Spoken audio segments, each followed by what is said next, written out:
Okay.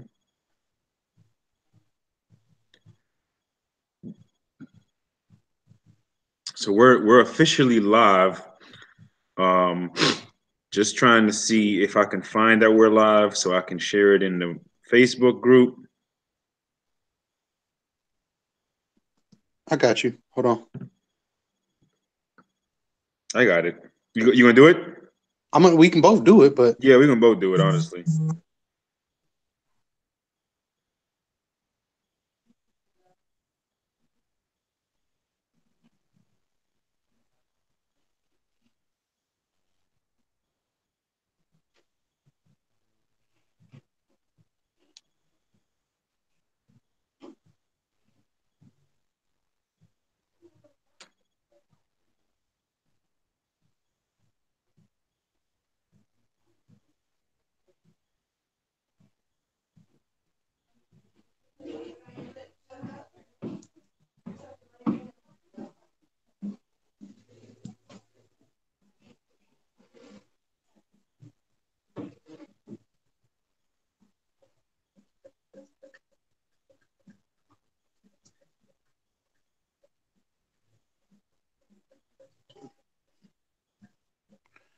all right, we good?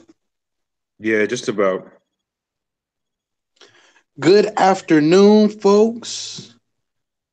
Good morning to some, good afternoon to most, or some, whatever y'all want to call it.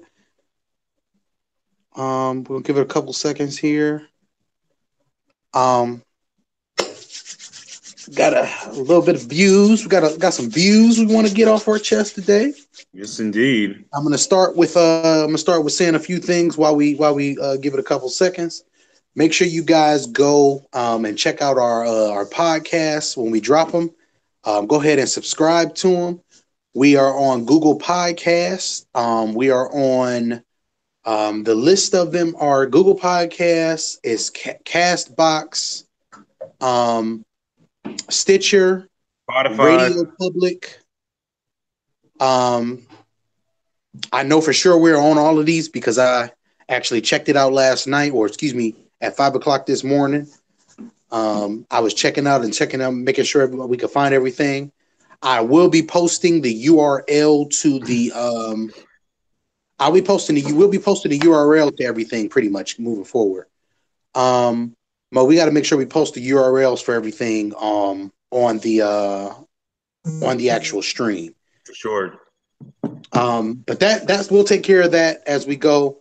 Also, man, make sure you guys go ahead and jump in the group. Twitter as views 22 views 22. At views 22 on Twitter is at views_22 on Instagram. Views from the 22.com. Check out the online store, Petty 22, through the holiday season, 10% off. Let's see what else. Of course, hit the mash button on this one twice at least. You can only hit our subscribe button twice because that means you subscribed and you're going to get the notifications when we do things like this and go live. We got a lot of good film. We got some blogs getting ready to come out soon. We got a lot of stuff going on. And of course, we probably going to have some more podcasts this week as well. So make sure you guys stay tuned. Check it in. Tap in, as some people say. We're going to start the morning with some news, of course. And I'm going to let Shifty take it away. He is the quarterback for the day. All right. Miami. Alpha Go. Alert. Let's get it cracking. Views from the 22 Week 16 pregame show. Appreciate everybody who's tuning in. So a couple things on the menu as far as off the field news. One, Charlie Weiss is said that he's interested in being an offensive coordinator again. And that is significant because there was a report from CBS this morning, I believe, well, at least I read it this morning, that the New England Patriots could be headed for a mass exodus with their coaching staff and some of their personnel guys.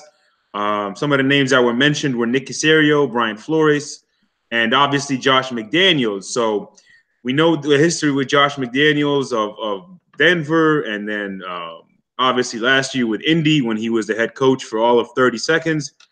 But he has been the offensive coordinator for the greatest quarterback of ever, arguably, definitely, not even arguably at this point. So he's still going to have a lot of interest. And if he leaves, I certainly would expect Charlie Weiss to be in New England next year if Josh McDaniels does end up leaving. And then the other news that Todd Bowles he's going to be fired. He's going to be let go from the New York Jets, which is the right move for both parties. And there's reports coming out that he's getting a lot of interest to be head coach somewhere else, which is good for him. Maybe he might want to be a defensive coordinator for another year or two before he takes another head coaching gig. Certainly, we'll see what he decides to do. And then lastly, I read something this morning or earlier this week that the Buccaneers are undecided on Dirk Cutter. The only decision you got to make is whether you're going to fire him Sunday night or Monday morning. I don't understand why it's even undecided at this point, but those are the couple things on the menu off the field. Obviously, we talked about the Josh Gordon thing on the Anchor podcast. Go check that out if you haven't yet. Yeah, that's about it for those. Anything you want to respond to those couple little tidbits, True? Todd Bowles, would love to have him in any locker room if I'm a head coach of any sort. He gets the most out of his players, and that's what matters. Besides that, Weiss coming back and being an offensive coordinator, I mean, it is what it is. I think he's a good offensive coordinator, of course, but at the end of the day, those type of things really don't matter at this stage because this year is almost over. So that'll be some off-season news going into next year. Whatever team decides they want to pick them up, they probably be getting, we all know what they'll be getting. Also, be on the lookout for him to pick one of these younger quarterback rooms. I don't think he's going back to New England for sure. I think what he may do is I think he actually may just go ahead and pick a certain team that I'm not even going to name right now because it's a certain quarterback that kind of plays a little like the 12 that we see in New England. So anyway, teaser for a blog. Don't worry, it'll be coming out soon. Yes, sir. Absolutely. All right. So let's jump into these games, man. It's week 16, so naturally there's a lot of games that, just have no relevance really as far as the playoff picture is concerned. But this is Views from the 22, and we do cover all 32. In the words of True, best cover man since primetime. So we will get to all the games, but we're going to start off with some of the ones that are more relevant, that have a lot of intrigue as far as playoff implications are concerned.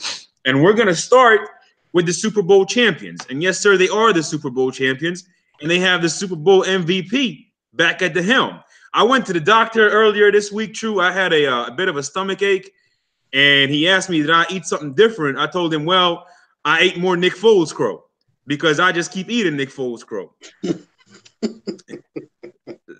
I mean, I don't even know what else to say about dude, yo. I gotta stop, man. This is not good for my health at this point in life. Obviously, he had a big win against the Rams last week.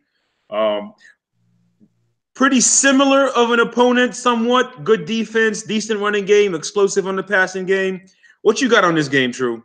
Just, I'm sorry, for the record, real quick, the over-under is 47, and the Eagles are 2.5-point favorites. I honestly just think I'm gonna keep this really simple. I think the Eagles have a team that could honestly beat any team any given Sunday. The problem with the situation is that we don't know what Nick Foles shows up. So at the end of the day, man, I'm gonna be honest with you. I think that this is the game. I think Houston has a bad game today for whatever reason. If they don't, I wouldn't be upset. I just going with my gut here today. I'm going to roll with the Eagles. I think the Eagles will be able to run the football today for some reason. And I just honestly think that Nick Foles will do just enough in the passing game, and it should be an intriguing game. I'm going to go roll with the Eagles today. Give me 24-22. Okay. So I'm going to read off some things to you, True, all right? Mm-hmm. Some of the quarterbacks that the Texans defense has faced, right? Mm-hmm. Case Keenum, Marcus Mariota, Baker Mayfield, Andrew Luck, Sam Darnold. All five of those guys threw for at least 250 yards. Keenum threw for 290, but Mariota, Baker, and Luck throw for 300 yards, and Luck actually threw for 399 yards. So this pass defense, you can pass on them, mainly because, one, their run defense is so stout. Their run defense is actually one of the better ones in the league. For the Texans defense today, I think they need to make Nick Foles just go through his reads and not allow him to snap the ball, look at his first read and fire, because that's when he's most effective.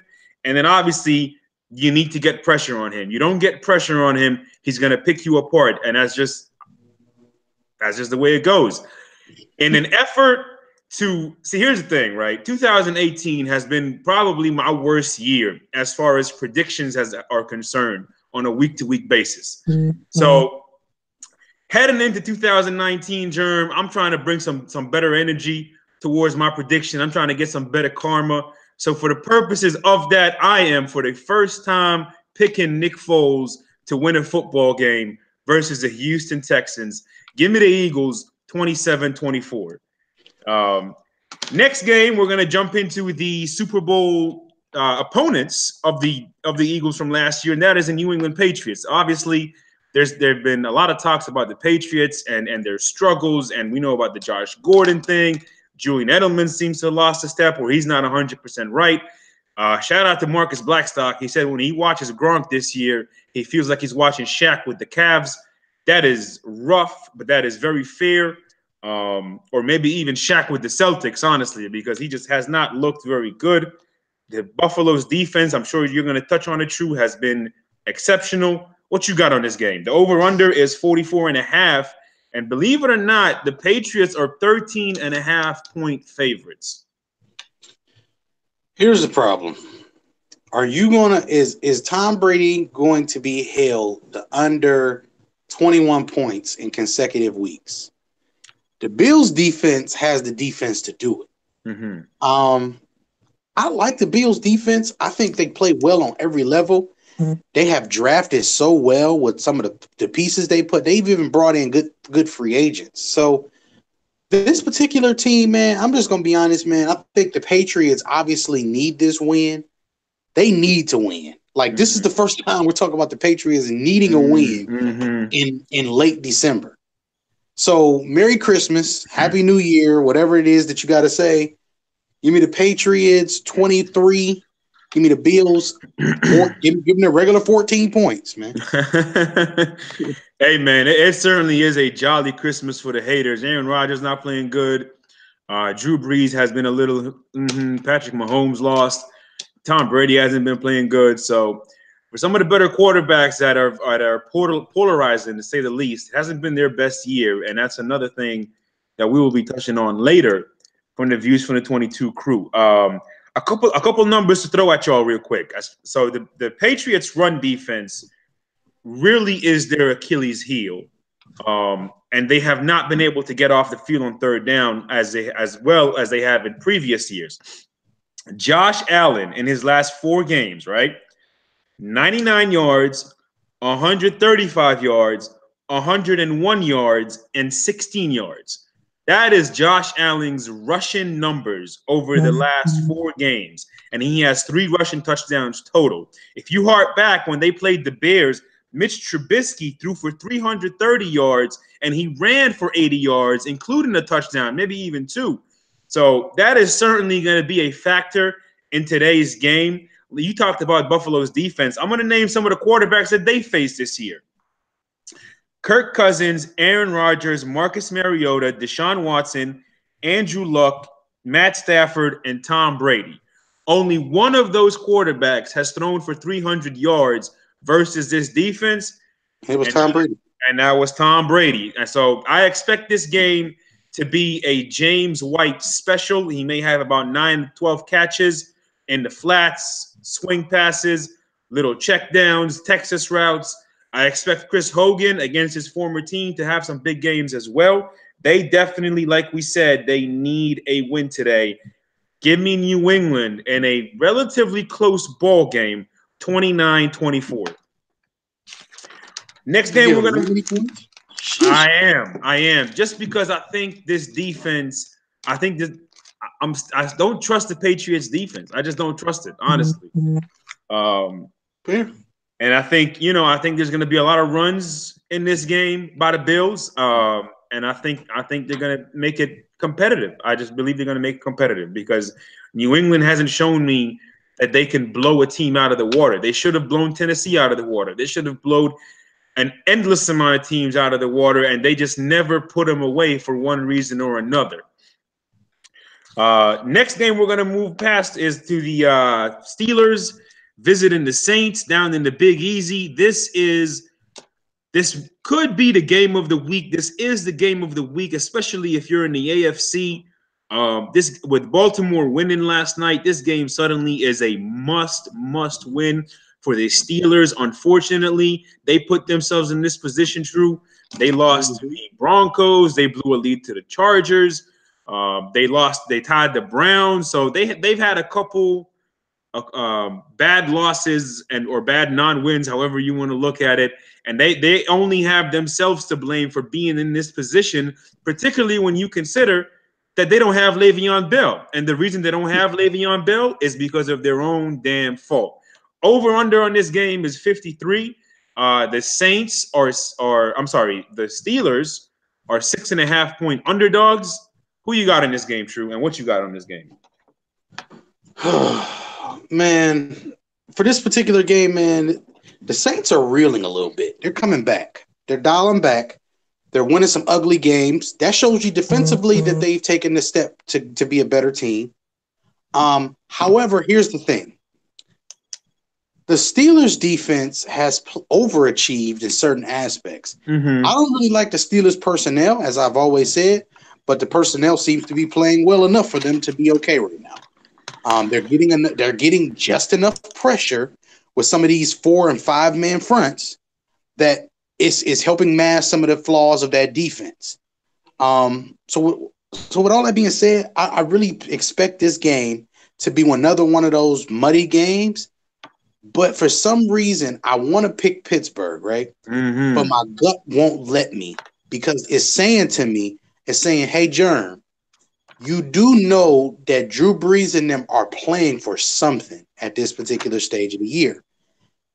Yeah, the Rams may have lost the 3 games, but the Saints can't afford to go into next week to not be able to rest their starters and risk of losing home field. I think the Saints need home field. Something interesting to throw out there is that Drew Brees in games that are not in a dome has actually struggled especially this year. So I think they need the home field advantage to get the best out of their quarterback, considering this feels like the Drew Brees last ride type of thing that happened with Peyton Manning a few years ago. I mean, that's fair. He certainly played better than Peyton Manning in that final year, but that's not hard to do, obviously. A couple things on this game.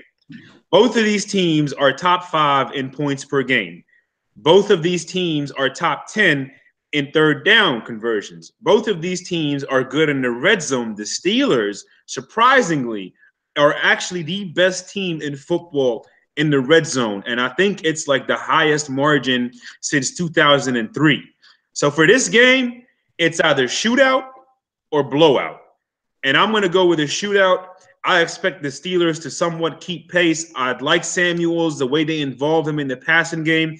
I said on the podcast earlier this week, I believe Ben trusts him more, utilizing him in the passing game. I think they are relying much more on Ben this year than they have since probably the pre-Bell era. And I believe his name is Randy Fichtner, the offensive coordinator for the Steelers. I think he's done a phenomenal job with game planning and calling plays and adjustments and understanding the strengths of his personnel. I expect Juju, the grown man, and I expect the GOAT, Antonio Brown, to go off today. I just got to do what I got to do. I'm picking the Pittsburgh Steelers because I believe this team, when their backs are against the wall, they play their best football. And I'm going to take the Steelers. I can't believe I'm doing this. Give me the Steelers to win this game 41-36. Okay. I know, man. I know.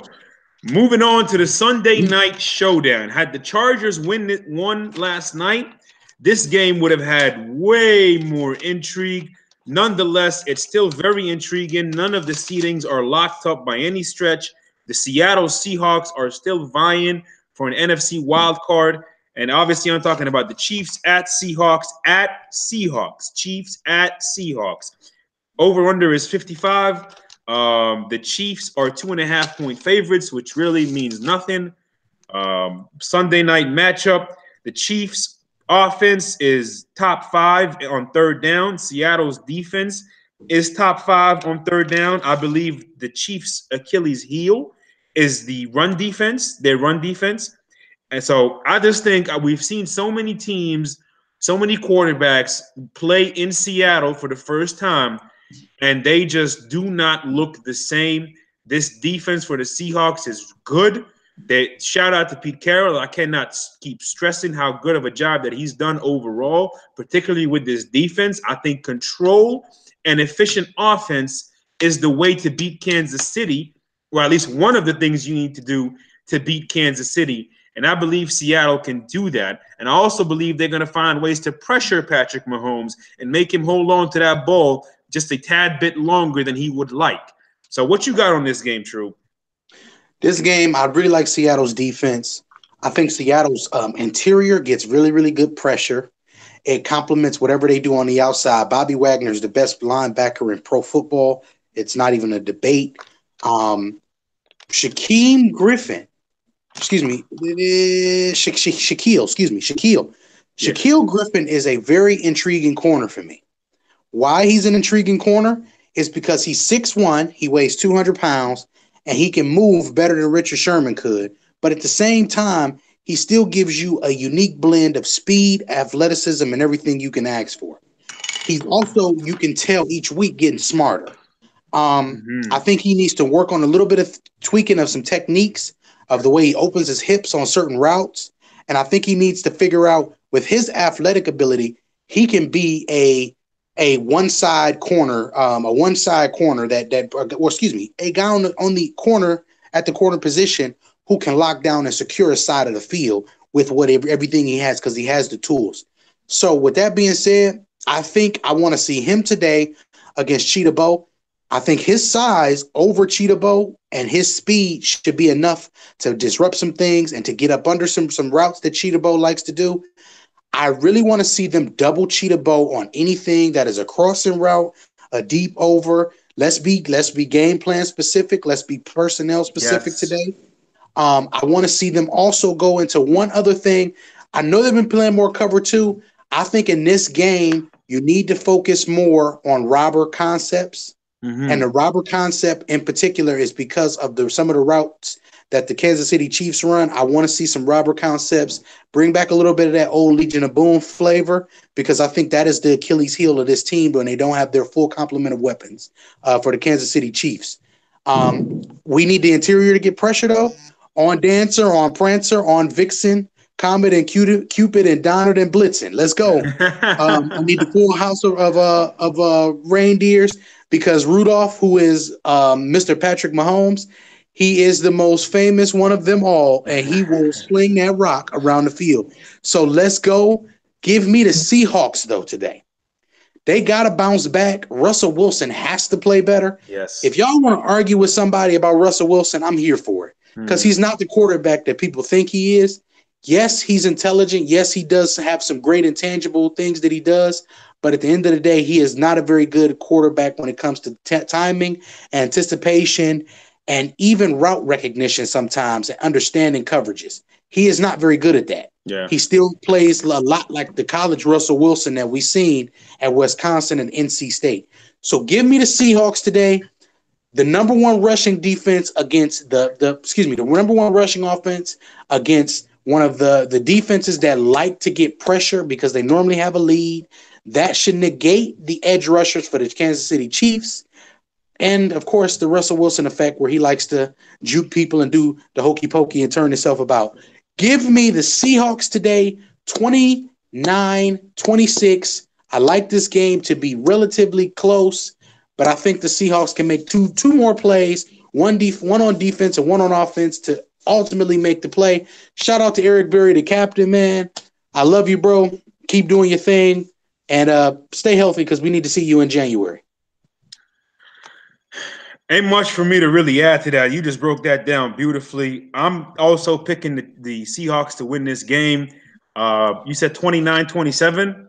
29-26. 29-26. That is really, I mean, ain't nothing for me to add, bro. That is perfect. So we're gonna move on to some rapid fire.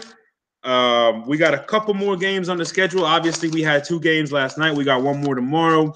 We'll talk about those a little later. We are going to wrap this show up. We don't want to keep y'all too long, so let's get to the rapid fire. True. First game, the Buccaneers at the Cowboys. It is an over-under of 48. The Buccaneers are 7.5-point underdogs. The Cowboys need to win this game in order to lock up the NFC East. What you got on this one? Cowboys should win this game easily and handily. Ezekiel Elliott, Amari Cooper, Dak Prescott with his legs a couple of times, Cole Beasley, and I like some of their younger tight ends are intriguing. I want to see how they develop in this offense. Honestly, that's going to key for the Cowboys moving forward. They have to find a tight end to help Dak feel more comfortable, and that's pretty much what they have to do. Defensively, you just keep getting better. You can only get better on defense. Because Jeff Heath is still a problem in coverage. I want all the smoke. Yeah. Give me the Cowboys, though. They should win handily. Cowboys 27, Buccaneers 16. Okay, I like that one. I'm going to go with the Cowboys as well. Zeke. The Buccaneers rank bottom of the league in practically every category. But this is a trap game. This is the definition of a trap game. You're at home. You're 1 win away. You got Josh Johnson and Nick Foles as the other quarterbacks that you got to worry about in the division. You got 2 games left. All you need is this 1 win. You got this Buccaneers team coming in who isn't very good, but they have been, how do I say this? Sneaky competitive at the very least. So trap game for the Cowboys, but they need to win this ball game behind Ezekiel Elliott. Give me like Zeke for 38 carries and 171 yards and 3 touchdowns. Give me the Cowboys to win this one. Next one, we got the Cincinnati. True. I'm going to blow y'all mind away with this one. We got the Cincinnati Bengals at the Cleveland Browns. Your Cleveland Browns, your beloved Brownies, are 10.5-point favorites. If that doesn't sum up 2018, I don't know what does. Give me the Brownies in a blowout. Again? Yeah. Okay. All right. Well, let's make this real simple, y'all. The Browns should win today. It shouldn't even be hard. It should not be a big deal. Chubb, Baker, Chubb, Baker, Chubb, Baker, Chubb, then a little bit of Baker, and then mix in some Myles Garrett. And then mix in some Agba, mix in some Jamie Collins rubbing his belly, and mix in some Jabril Peppers bad tackling. And then what we're going to do is we're going to get a Browns win 27-13. I want to see Cleveland and Baltimore next week in a prime time slot. Yes. Because that is a old-fashioned hate game that the world needs to see on Sunday Night Football. I would rather have the Colts and the Titans early, which is the 4:25 game, and set up the Browns and the Ravens late, because I think the Browns do deserve a primetime slot to end 2018 the right way. Man, you just gave me goosebumps. That would be something so wonderful to see. Yes, it would. I could just hear them right there from the 216. LeBron, who? Hey, who is that guy? No, man. But shout out to the Brownies, man. It is so nice to be talking about them. Goes to show you, as Vic said on the podcast earlier this week, just how significant the quarterback position truly is. He is much more than a guy who's going to get you some yards and get you some points and all that. He is a culture changer for an organization. So shout out to Baker. Shout out to the Browns. I'm going to leave it at that.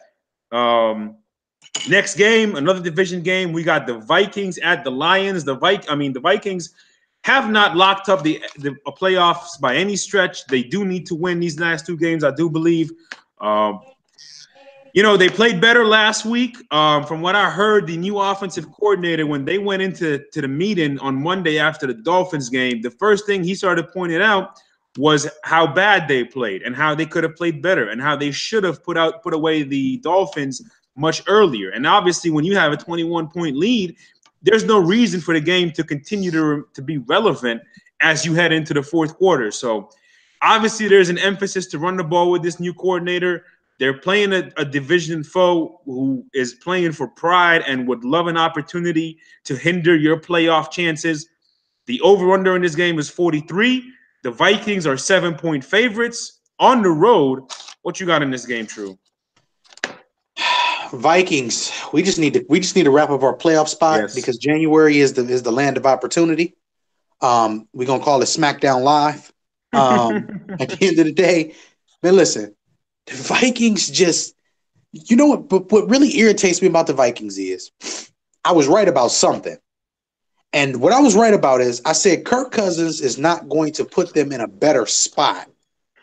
I said he just gives them a better quarterback, because I believe he's a top 7. He's a top 7 fringe, top 5 quarterback. Yeah. Why? Because I believe if you took him and you put Phillip Rivers next to each other, you're going to be looking at almost the same player.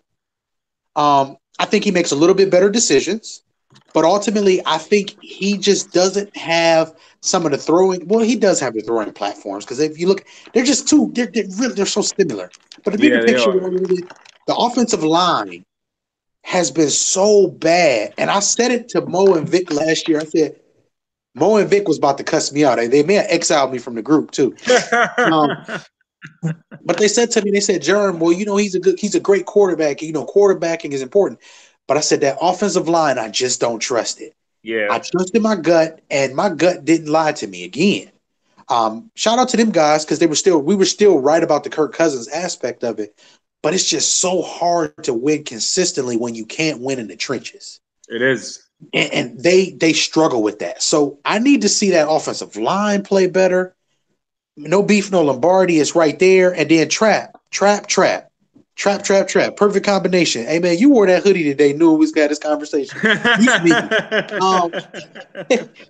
Give me the Vikes today, man. The Vikings have to win. Like, there's no excuse for you not to win this game. There's no Kerryon Johnson, and I don't think there's any Marvin Jones Jr. You just got to focus on Kenny Golladay with Xavier Rhodes if he's playing today, and that's what you got to do. Let's make this simple, man. Vikings 23, Lions 17. Okay. Just a couple things after you finished your Chiefs Seahawks rant. Your boy Trav commented, "Run that beautiful bean footage." He also said that the Vikings defense isn't the same as last year, which is accurate. And then Blackstock said that Kirk Cousins needs to continue to earn that $84 million. I think, in my opinion, Kirk has earned maybe 12, 13 million of that 84 just because he beat Aaron Rodgers. But he definitely needs to do better. He fired him and he beat him. Yep, exactly. So I'm gonna go with the Vikings as well today. 30-23 Vikings. But if the Lions put up 23 points, that's a problem. Next game, Atlanta at Carolina. There is no Cameron Newton in this game. If the Falcons lose this game, they just all need to just give up football for a couple weeks, a couple months, something. I can't even pronounce to you the last name of this quarterback. So give me Atlanta. No Cam Newton. Give me Atlanta Here's the sad part. I could wholeheartedly see this as go two ways. I could see Carolina, Christian McCaffrey, Ian Thomas, Curtis Samuels, DJ Moore all having big games, and Carolina still losing by 40 points. But then I could see Christian McCaffrey just having a great game, and then the Carolina Panthers winning by 3 points on a field goal. I don't like Atlanta at all. I don't like Matt Ryan. I don't like Julio Jones with Matt Ryan. I like Julio Jones by himself. I just don't like him with Matt Ryan. I don't like anything that has to do with the name Ryan and Matt together. It just doesn't work. It just doesn't mesh. Anyway, at the end of the day, Matt Ryan has not played. Don't let them numbers fool you. Don't let the television tell your vision, because when it has mattered, he has been atrocious. He has been awful. God awful, that is. Yeah. Let's just be honest here. The Falcons should win this game. They should win 35-14, and it should be really, really simple. Period. Okay, real quick. Trav wants me to say the last name for the Panthers quarterback. His name is Taylor Heinich. I'm not sure which one it is, brother, but either way, I ain't high on him. I'm still going with the Falcons. Next game, Jaguars at Miami. Miami back to the scene of the Hard Rock Miracle where I was 2 weeks ago, and that image is forever etched in my brains. There's a 38.5 over-under in this game. Really simple. Miami, don't lose this game. You want to be contenders. You want to build on the future. Win this ball game. I'm taking the Dolphins 21-17. I mean, Dolphins. I mean, you lose, you lose, you get slapped. That's just. I watched Friday for a second last night, and he was like, "Hey, I'm pimping out the barbecue place. Come and get barbecue slapped." Oh God. All right, next game we got, man. This is one of those matchups where everybody has been looking forward to it all year, all week. I'm sure everybody's going to be sitting around their TV with the popcorn. Nick Mullins versus Khalil Mack should be a showdown. The Bears are 4.5-point favorites. The over/under is 44. Eddie Jackson, I don't believe, is playing in this game. However, that shouldn't matter. All right, Chicago. We are sold on y'all. You have got our attention. Same thing. Win this game. Give me Chicago 27-9.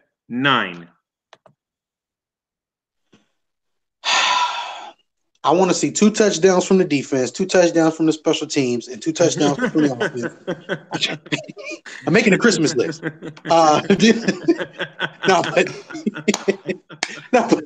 But anyway, the big picture, though, with all of this is Bears, I mean, let's just go. Bears, 27. Them other dudes, we ain't even going to mention their name today. Yeah. 49ers, y'all got lucky last week. Y'all ain't getting lucky this week because it's going down. It's going down like Bobby Brown with the crack around.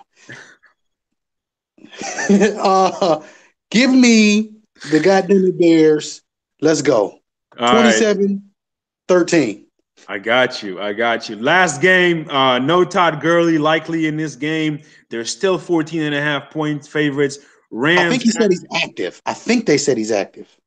Did they? Because the last thing I saw was that they weren't going to risk it. I don't think they should risk him out there. Honestly, they should be able to survive this game regardless.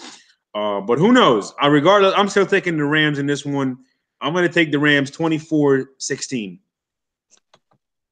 I like your score. I'm going to roll with your score, and I'm going to agree on one thing. Gurley don't need to really play. If you play him the first half, just like the Chargers did with LaDainian Tomlinson that 32 touchdown year. They played him for like the first half of the first 2 games. I got you. The last 2 games of the season. That's right. I mean, just keep his legs fresh. Just keep him moving. Just keep him churning.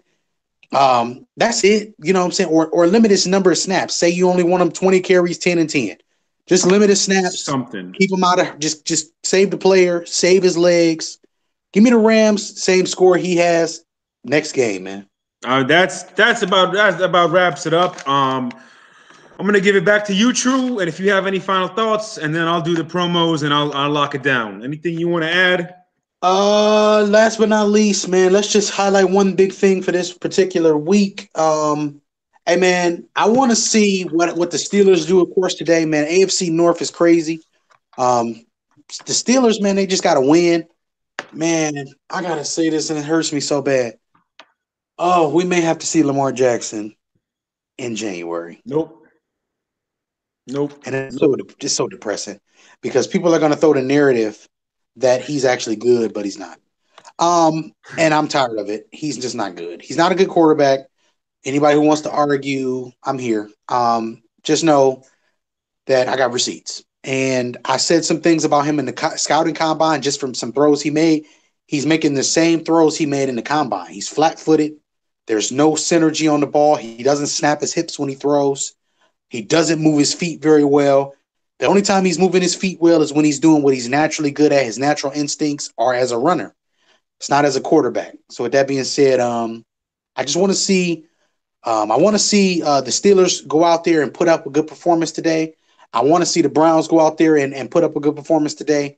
And ultimately, I want to see Indy go and take care of business so we can set up some big matchups from next week.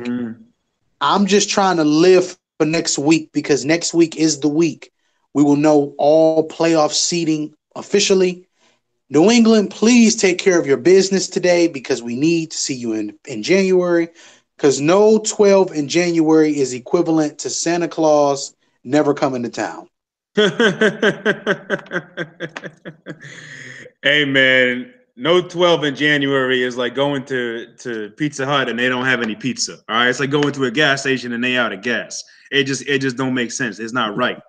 No. So last thing I want to talk about off the field, Steve Wilkes, the head coach of the Arizona Cardinals, is also expected to be let go after this year. Again, I think that's just one of those things where it's not Hugh, it's me. Referred to my article that I wrote in the website. They need to bring somebody that's going to mold and groom and make Josh Rosen be the quarterback he's meant to be. That's pretty much it, y'all. Appreciate everybody who tuned in. Please, please, please like the video, subscribe to the channel. We're on Twitter, Views22. We're on Instagram, Views_22. Check out the website, viewsfromthe22.com. Type in Petty22. You get 10% off. Anchor. We are on Anchor. Jerm mentioned all the places that our podcasts get distributed, including Spotify. We are working on trying to get on Apple Music. We're not sure why that's not happened yet, but we will check on that this week. Once again, appreciate everybody who tuned in. Views from the 22. We will get at y'all later. True, take us home. 2-2. Enjoy the games.